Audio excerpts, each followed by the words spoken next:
Any object that you want to capture with power2Scan can be done so by scanning each section of that object and bring it into the scanning software. Here we're looking at one section of a manifold that we scanned in. This is the actual point cloud file here. What we can do is bring in all the different sections that we scanned in and have the software go through and align them automatically to each other, clean up any overlap, and merge all those sections together into one final output.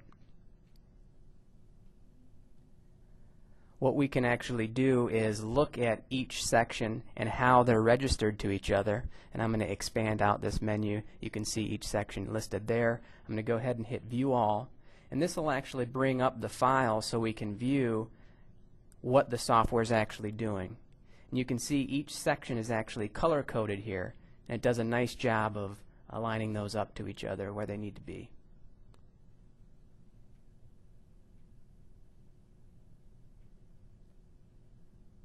At this point, what we can do is choose what file format we want to send this out as. We support multiple formats. We can do OBJ, STL,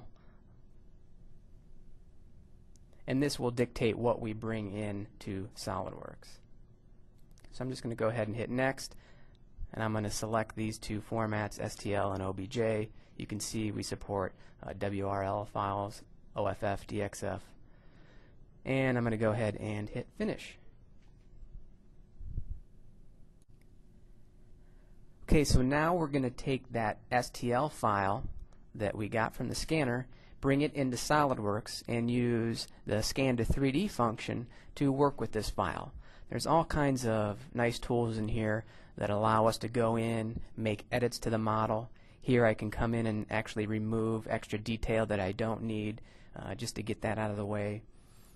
Sometimes with the scan data you'll notice that there's some noise going on this boundary here. There's some nice tools that allow us to smooth that out interactively, and it's all in a wizard-based format.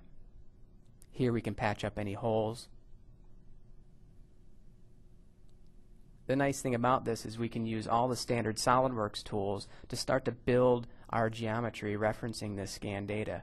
Here I'll just insert a 3-point plane on that, and then I can take advantage of the curve wizard, which will allow me to actually generate geometry based off of that scan. So here it actually built those sketches for me. I'll go ahead and do the same thing along the bottom and generate some cross-section curves. I can use these curves as a guide for creating a surface model, such as a lofted surface. Remember, at any point you can refer to the scanned data and actually snap to it as you draw in SolidWorks. So here I'm just snapping along, creating some guide curves. This will help me get the shape that I need.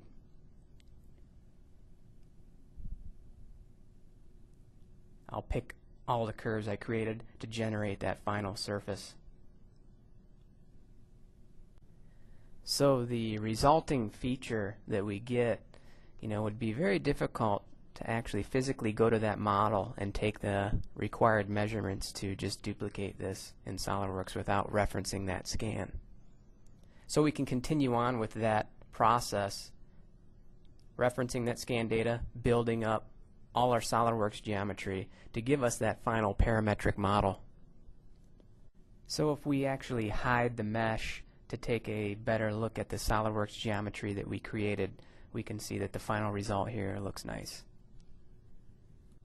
If we want to run a comparison between the original scanned data and the resulting SolidWorks geometry that we created, we can use the deviation analysis tool to actually measure that, and that'll allow me to kind of probe along the surface and take those measurements interactively.